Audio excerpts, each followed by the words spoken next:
Shaq was supposed to be in Biggie's car. Back in March of 1997, Shaq was supposed to attend Biggie Smalls' after-party following the Soul Train Music Awards. Biggie personally invited him, and Shaq was getting ready to go. He wasn't just considering it. He was fully dressed in an all-white suit, ready to roll out. But somehow, somewhere in the middle of all that prep, he fell asleep and never made it. Hours later, around 4 a.m, Shaq got a call from his mom. Biggie had been shot. That's when the theory started taking hold. People began to wonder, what if Shaq had actually gone? Would the presence of one of the most recognizable athletes in the world have changed anything? This isn't just about celebrity either. It's about impact. Shaq was already on his way to becoming one of the greatest players to ever touch a basketball, and Biggie was already one of the greatest rappers to ever hold a mic. The fact that they came so close to sharing that tragic night makes the theory even more powerful. Shaq's wondered about it himself. He said he thinks about whether the shooter would have pulled the trigger if he was standing near the car. Not saying he could have stopped anything, but it's that haunting possibility that keeps this theory alive. His public reflections across interviews and media appearances just pour fuel on the fire. This wasn't a rumor someone made up. This came from Shaq. And when the stakes were that high, with two legends so close to that one moment, it's no surprise fans won't stop talking about it. Dwight Howard was left off the NBA's top 75 because of politics. The theory goes like this. Dwight's resume speaks for itself, but behind the scenes, things got messy. He was a 3-time Defensive Player of the Year, made 8 All-Star teams, and was named to 5 All-NBA first teams. That's not just good, that's elite. But when the NBA announced their top 75 list, his name was missing. Fans and former players did not take that lightly. A lot of people believe this had nothing to do with his game and everything to do with how he was perceived. Former coach Stan Van Gundy, straight up, called the snub ridiculous. And Richard Jefferson said the list was political. That's not coming from fans on social media, that's insiders. Dwight himself pointed right at the issue, saying politics and off-court stories were used to bring down his value. Locker room drama, the whole hard-to-deal-with label. Even stuff like that infamous crotch grab incident during his Charlotte days. Supporters say all that baggage created a negative image that voters couldn't ignore. His own teammates have said he deserved to be on it. Jameer Nelson called it crazy that Dwight was left off. Fans broke down stats and pointed out he outperformed plenty of guys who made the cut. But the story behind the snub, that's what turns this into more than a list. It becomes a battle between reputation and reality. David Stern stopped Allen Iverson from dropping his album. Allen Iverson wasn't just crossing people up, he wanted to drop bars too. In the summer of 2000, he recorded a rap single under the name Jules. The track, called 40 Bars, was supposed to lead into a full album. The vibe? Let's just say the lyrics didn't exactly scream family friendly. They were packed with homophobic, sexist, and violent lines. And it didn't take long for the storm to hit. David Stern didn't just raise an eyebrow, he called Iverson into NBA headquarters. And not for a casual chat. Stern sat him down and read the lyrics back to him, word for word, like a disapproving principal. The message? Crystal clear. The league wasn't going to sit back while one of its biggest stars dropped tracks like that. Iverson agreed to make changes, but it was already a circus. The controversy exploded, fans and media latched on, and what could have been an off-court venture turned into a mess. Iverson later said the whole thing took the excitement out of it. By the end of 2001, the album was officially dead. What makes the theory so popular is the way Stern's actions played out. A commissioner reading lyrics out loud in an office meeting? That's not subtle. Stern didn't just voice concern, he applied real pressure. People saw the sequence, the meeting, the backlash, and then the whole project vanishing. It looked like a power move, plain and simple. That's why so many still say Stern didn't just critique Iverson's rap career, he shut the whole thing down. By the way, if you guys want to subscribe, I'm going to be posting every day. Thanks. Anyways, the NBA ignores Hornets drama because it's the only attention they get. The Hornets could be on fire and no one would notice unless something off the court explodes. That's where this theory kicks in. People believe the NBA quietly lets the Hornets spiral in chaos because that's the only time anyone's even talking about them. It's not about cleaning up the mess. It's about letting the mess keep them relevant. Miles Bridges is the face of this disaster. His arrest in 2022 for felony domestic violence was huge. He got suspended for 30 games, pleaded no contest, and got 3 years probation. Then in 2023, he was hit with charges again for allegedly violating a protection order. By early 2024, the charges were dropped, but the league never stepped in strong. No extended bans, no big PR cleanup, just headline and silent. Then there's James Bouknight. He was arrested for driving while impaired with a Glock in the car. His traffic record is stacked with ridiculous speeds. 84 in a 35,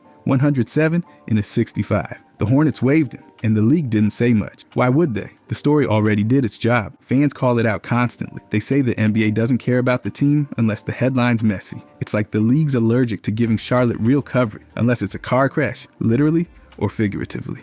For the Hornets, drama isn't a problem. It's marketing. Michael Jordan traded Rip Hamilton to sabotage Kobe Bryant. In 2002, Michael Jordan made a front office move that's still being dissected. While suiting up for the Wizards, he also pulled strings behind the scenes. And that's when he traded away Richard Hamilton, the team's second leading scorer, to Detroit for Jerry Stackhouse. On the surface, it was just a typical basketball deal, but fans weren't buying it. Hamilton was putting up 20 points a night. He was young, explosive, and getting better fast. So why trade him? That's where this theory gets loud. A Reddit post tossed out a wild idea. Jordan sent Rip to Detroit to create a roadblock for Kobe Bryant. Because by the time 2004 hit, Hamilton was a star. He helped the Pistons crush the Lakers in the finals, Kobe and all. So here's what the believers point to. Jordan had real control in Washington. He had the power to make trades, and Rip's move came under his watch. Then Rip turns into a 3-time All-Star and a major piece of a finals team that embarrassed the Lakers. Suddenly, that trade doesn't look random. It looks strategic. What really hooks people is the backstory. Rip and Kobe go all the way back to high school battles. The finals just made it feel personal. So when Rip and the Pistons locked up Kobe in that shocking championship, the theory exploded. Jordan helping build the very team that would shut down Bryant's title run? That's not just a trade, that's chess. Fans think Jordan didn't just outplay people, he outmaneuvered them. And this one, it might have been his most ruthless off-court move yet. The Knicks' favorite players tied to CAA. This theory's got legs because every time the Knicks make a move, it somehow circles back to CAA. And not just the agency, it's the people. Leon Rose, the Knicks president, came straight from CAA. William Worldwide Wes Wesley, also from CAA, is now pulling strings as executive VP. And just to complete the family business vibe, Leon's own son Sam Rose represents multiple Knicks players as their agent. It all kicked off when Leon Rose took over in 2020. Since then, the team's become a magnet for CAA talent. Jalen Brunson, CAA client. Josh Hart, same. OG CAA again. And then they added Karl Anthony Towns, another former Rose client. It's like watching a client list turn into a roster. Brunson's signing wasn't just about skill. He's practically Knicks royalty at this point. After he arrived, the front office scooped up his college teammates like it was a college reunion. Hart, Devo, and Mikal Bridges all came in. And guess who represents several of them now? Sam Rose. That's Leon's son. The dots don't even need connecting. Meanwhile, if you're repped by someone like Clutch Sports, good luck. Cam Reddish struggled to get minutes. Zach LaVine supposedly backed off trade talks because of the CAA favoritism whispers. Rival agencies aren't getting much shine in New York. Fans see it, talk about it, and post it. Forums, tweets, even Marbury threw shade at the West hire. Every CAA connected move confirms what they already think. The Knicks are playing favorites. Not with just any players, but with their own clients, friends, and even family. It's not just a team, it's a network. Chandler Parsons' NBA career ended because of a car crash. On January 15th, 2020, Chandler Parsons' career took a hit that had nothing to do with basketball. After leaving Hawks practice, his car was T-boned in Atlanta by a drunk driver. The driver was arrested on the spot and had a past filled with DUI trouble. That one moment flipped everything for Parsons. He didn't just walk away with a few bruises. He suffered a traumatic brain injury, a herniated disc, a torn labrum, and serious whiplash. That wasn't a minor setback. That was full-on career-threatening damage. Parsons never played another NBA game again. His last appearance was weeks earlier, in December 2019. He had only played 5 games for the Hawks before it all stopped. In February 2020, the Hawks waived him. He entered the league's concussion protocol, but he never came back. 2 years later, in January 2022, he officially announced his retirement and pointed directly to that crash as the reason. Legally, Parsons filed a personal injury lawsuit and got a massive settlement. He didn't hide how severe the injuries were. He made it clear that crash wasn't just a bad day, it was the thing that ended his time in the league. That's why people call the crash the breaking point. He was active, on a roster, and still suiting up. Then the wreck happened and everything stopped. The injury list was brutal, the timing was immediate, and the silence afterward, permanent. Parsons didn't fade out. He was ripped away from the game. Fans point to that moment as the line between his career and the end. Steve Nash's ex-wife had a baby with Jason Richardson. That's the theory fans haven't let go of since November 2010. Nash's wife gave birth to a son on November 12th. The next day, Nashs filed for divorce. And right after that, Jason Richardson, one of Nash's teammates, got traded. Those three things happening so close together, that's where the rumor caught fire. Online posts have pushed one specific idea. The baby wasn't Nash's. The claim? It was Jason Richardson's child. One fan user put it bluntly. Steve Nash filed for divorce because the baby was black and the son of a Suns teammate. The Suns made no public statement, but the internet didn't care. The story had legs. Then came the tabloid-style headlines. The Florida Sentinel flat out printed that Nash's wife gave birth to a black child and named Richardson as the rumored father. Other sites repeated it, citing the same timeline. Even years later, Sportskeeda brought it up again, keeping the story alive. What keeps this theory going is how clean the timing lines up. First the baby, then the divorce, then the trade. Add in that the baby was reportedly black, and the internet ran wild with assumptions. Posts from back in 2011 up through 2023 keep circling the same rumor. No confirmation, no denial, just silence and speculation. Fans still bring it up whenever Nash's career or Richardson's name resurfaces. It's the perfect mix of scandal, race, teammates, and sudden exits. No official comment has ever stopped it, so it lives online, passed down, like Suns fan folklore, tied to three dates no one can unsee. Andre Kirilenko took a huge pay cut to join the Nets, and fans think it wasn't just business. In June 2013, Kirilenko opted out of a $10 million player option with the Timberwolves. That's not pocket change. He just averaged over 12 points and nearly 6 rebounds, and Minnesota reportedly wanted to give him a bigger deal. But Kirilenko said he wanted contract stability, something longer term for his family. Then the shock hit. On July 11th, he signed with the Nets for just $6.5 million total over 2 years. That's barely $3 million per year, a drop of about $7 million from what he could have made by staying put. The league didn't just raise an eyebrow. Rival teams filed formal complaints. The reason? Brooklyn's owner was Mikhail Prokhorov. He's Russian. Kirilenko, also Russian. Fans and execs started whispering. Was there some kind of secret deal? The NBA launched an investigation. They looked into whether Kirilenko was promised money or favors outside the salary cap rules. 2 months later, they cleared the Nets. No evidence of anything shady. But that didn't stop the theory from growing. Why? Because the numbers didn't add up. The Spurs and Cavaliers were reportedly interested and had cap space. Kirilenko passed on more money and bigger roles to take a massive discount in Brooklyn. That's not how free agency usually works. With national ties to Prokhorov and the huge pay gap, people thought there had to be more behind it.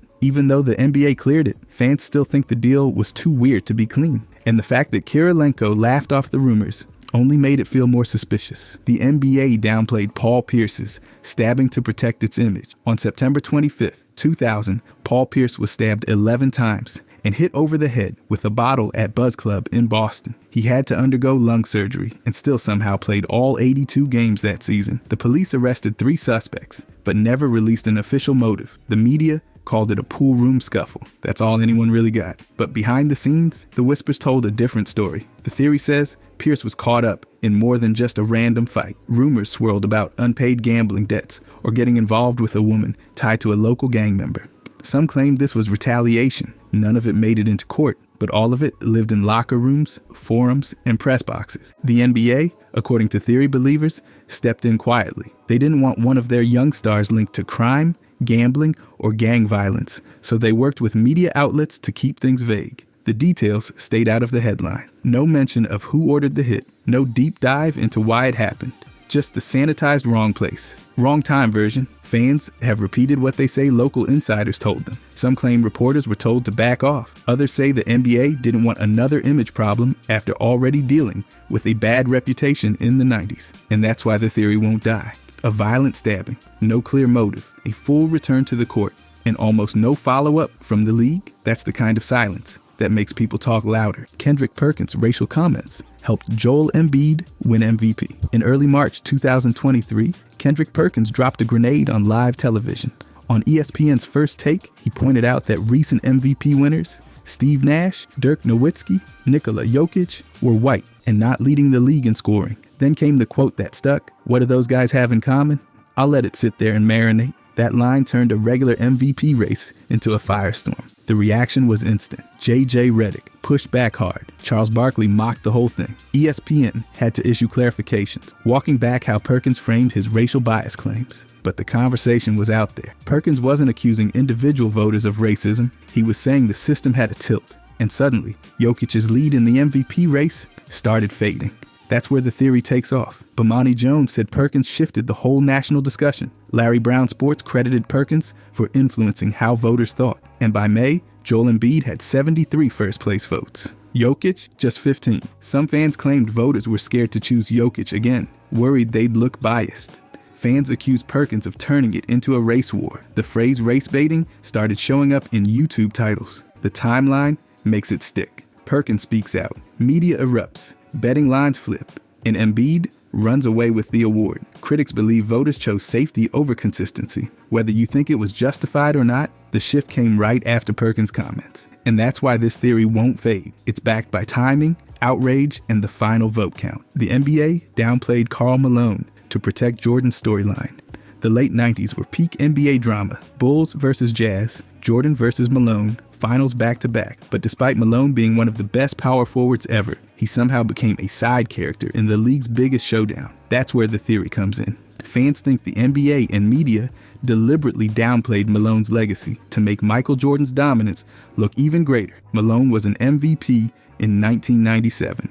He followed it up with another elite season, but the league's storytelling machine was already locked in on Jordan's final chapter. Every broadcast, every highlight, every promo fixated on Jordan's clutch moments. The Game 6 steal and jumper in '98 basically became league gospel. Malone, just the guy standing in the way? Critics point to MVP voting patterns too. Malone had MVP caliber years before he won, but didn't get the nod until voter fatigue started kicking in with Jordan. The league didn't lean into Malone's consistency. They leaned into Jordan's magic. Even when Malone dominated in games, the framing stayed on Jordan's heroics. Utah's playoff success became Chicago's final obstacle. Fans still vent about this. They say the league never truly gave Malone the credit he earned. Everything was filtered through the Bulls' dynasty narrative. The Jazz were just the last boss in Jordan's video game. Malone was the foil, not the feature. The finals ratings were the highest ever. The league had every reason to push Jordan as the centerpiece. And that's what this theory is built on. The idea that Karl Malone didn't get minimized because he wasn't great. He got minimized because his greatness threatened the story the league needed to tell. The NBA silenced Muhammad Abdul Ralph after his anthem protest. In March 1996, Abdul Ralph refused to stand for the national anthem. He called the flag a symbol of tyranny and oppression. That didn't go unnoticed. The NBA suspended him, fined him over $31,000. And within days, they reached a compromise. He'd stand, but with his eyes closed in prayer. But from that point on, everything changed. His minutes dropped. By the end of that season, Denver traded him to Sacramento. His role shrank even further. 2 years later, he was out of the league, playing overseas. By 2001, he was gone from the NBA entirely. In the theory, it says the league didn't just react, they shut him down. Some say the protest wasn't the whole story. Abdul Ralph's criticism of U.S. policy, his public references to conspiracies, and his refusal to back down made him a target. He's mentioned Operation Northwoods, questioned official narratives, and openly linked his exit to political motives. The wildest version of the theory claims federal agencies, not just the NBA, wanted him silenced. There's no proof of that, but there's also no clear reason why a top-tier shooter with elite free throw numbers was forced out so fast. He says he was blackballed. Fans point to the NBA's total silence on the matter. The comparison to Kaepernick only added fuel. What makes this theory stick is simple: a sharp career fall, unresolved questions, and a league that never answered. Abdul Ralph never changed his story. He just stopped getting the ball. The NBA blackballed Royce White for his activism, not just his anxiety. In 2012, the Rockets drafted Royce White 16th overall, fully aware he had generalized anxiety disorder and a fear of flying. He asked for bus accommodations. The league said okay. Then his career basically evaporated. 3 total NBA games, a few D-League stints, and nothing after a short stop in Sacramento. The public story? Anxiety. But the theory says that wasn't the real reason teams backed away. White wasn't quiet. He criticized Big Pharma, questioned government control, and talked openly about racial capitalism. After leaving the league, he stayed in the spotlight, not as a player, but as an activist. He led protests after George Floyd's death and called out both the league and society for hypocrisy.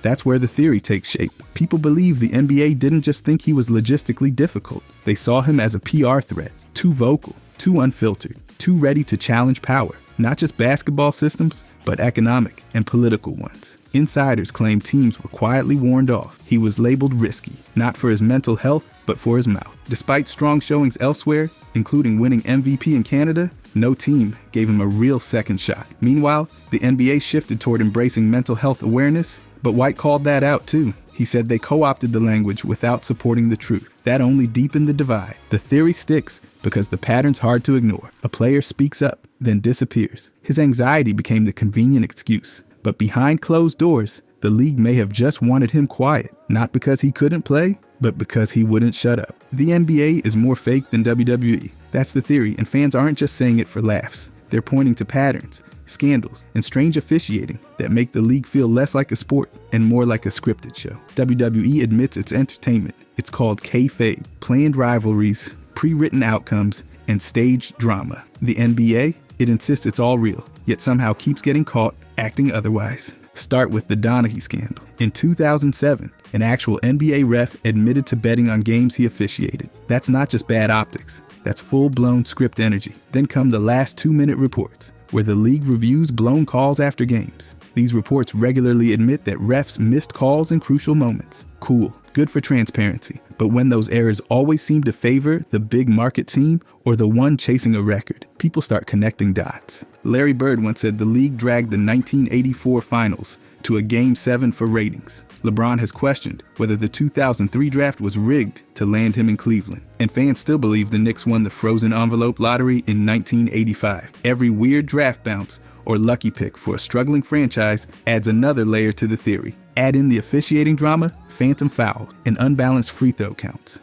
or scorekeepers inflating stats for home players, or teams mysteriously getting favorable whistles in nationally televised games. Fans compare this to WWE because the NBA sells competition, but seems to run on narrative. The difference? WWE doesn't lie about it. When players and fans start saying this feels rigged and there's actual history to back it up, the NBA's claim to legitimacy gets shakier. It's not just a game, it's content. The Utah Jazz roster more white players to sell tickets. That's the theory. And fans think the numbers and the history make it hard to ignore. The claim is simple. In one of the NBA's whitest markets, the Jazz have consistently built rosters with more white players than almost any other team. And that's not just coincidence, it's marketing. Look at the names. Pete Maravich and Gail Goodrich were early stars when the franchise was still finding its footing. Then came John Stockton and Mark Eaton, followed by Greg Ostertag, Jeff Hornacek, and Andre Kirilenko. Mohamed Oker helped stretch the floor before big men were supposed to.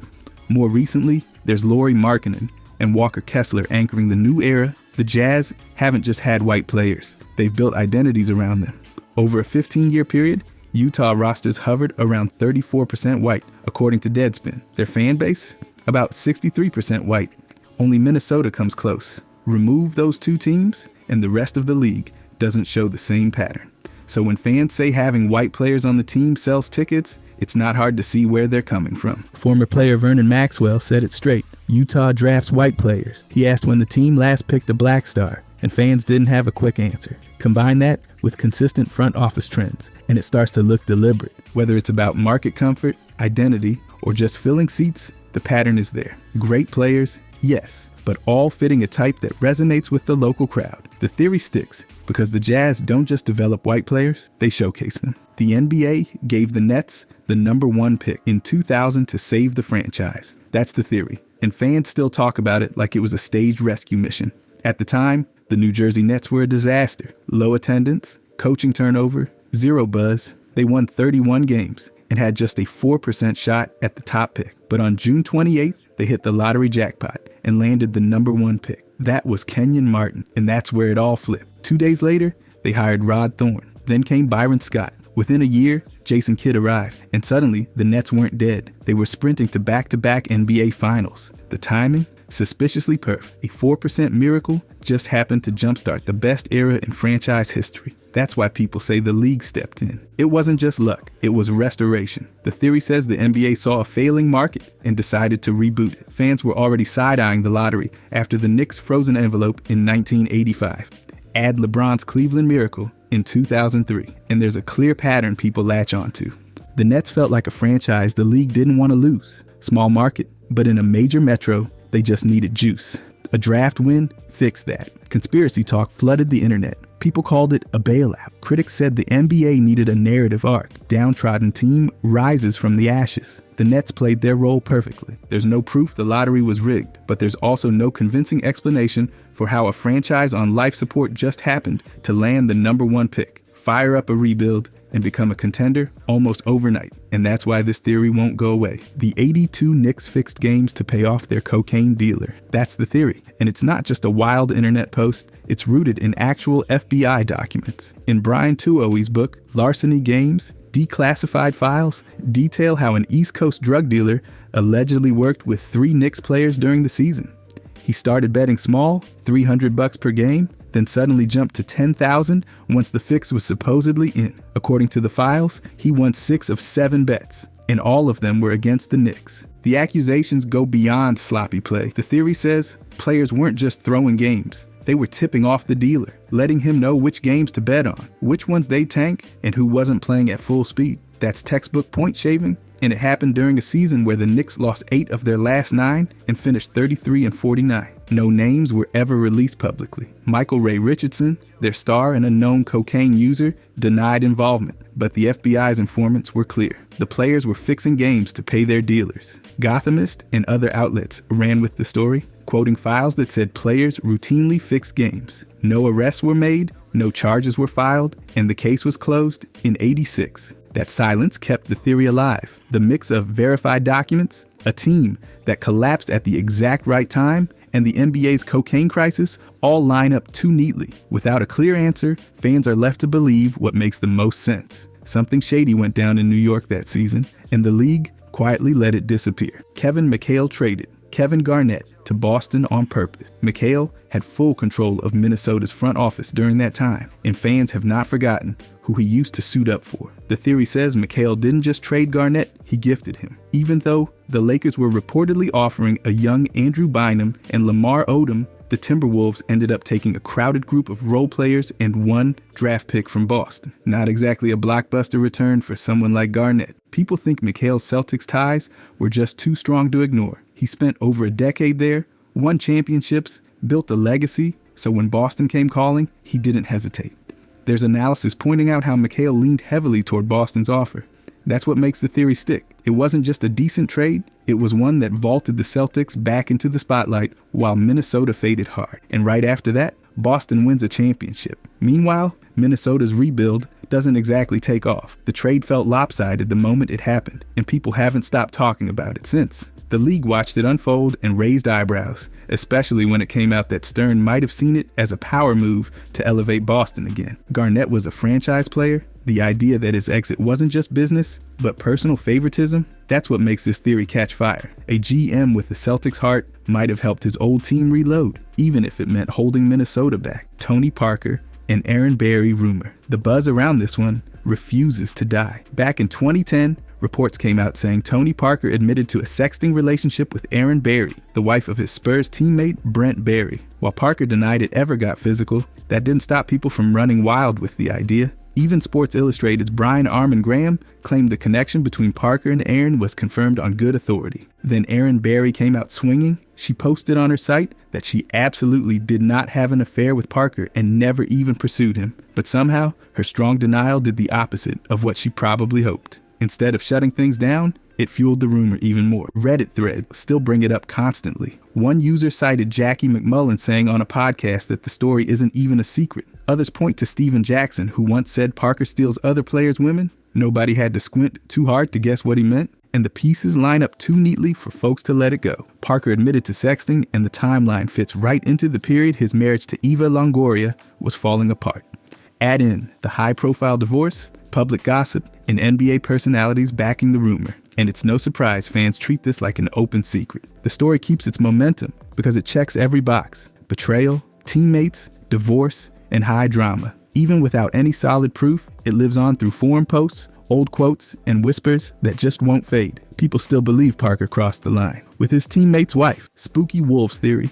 This one's got everything: curses, ghosts, betrayal, and a franchise that just cannot catch a break. The theory goes that something way beyond basketball is at play in Minnesota. Fans call it the spooky wolves theory. And honestly, looking at their history, It's hard not to at least raise an eyebrow. It all starts with the death of Malik Sealy in 2000. He was Garnett's best friend, and the tragedy happened right after KG's birthday party. Then Marbury bailed, and the front office got caught in that ridiculous Joe Smith contract mess, costing them multiple first-round picks. That's already too much for one team. In 2004, they actually made the Western Conference Finals. But right after that, Cassell got a strange hip injury, Sprewell turned down over $20 million and said he had a family to feed, and everything crumbled overnight. Since then, the draft disasters have been nonstop. Johnny Flynn instead of Steph Curry, Wes Johnson instead of Paul George, Chris Dunn over Jamal Murray. It's like they're allergic to picking stars. KG left, won a title in Boston, and then later cut all ties with the franchise. Even Jimmy Butler's stint turned into chaos when he embarrassed the starters using the bench unit. Then came Flip Saunders' death during a rebuild, and it felt like the air just left the building. Ownership hasn't helped. Glenn Taylor's been dragging things down for decades, and now the new ownership can't even figure out their deal. Lawsuits and delays everywhere. Some fans blame cursed land. Others say Flip's ghost haunts the team. Whether it's karma, spirits, or just brutal misfortune, Wolves fans swear this isn't just bad luck. It's something deeper. Right now, they're relying on Anthony Edwards to break the theory. If you enjoyed this, I'm going to be posting a lot here. I would greatly appreciate it if you could subscribe. Thanks for watching.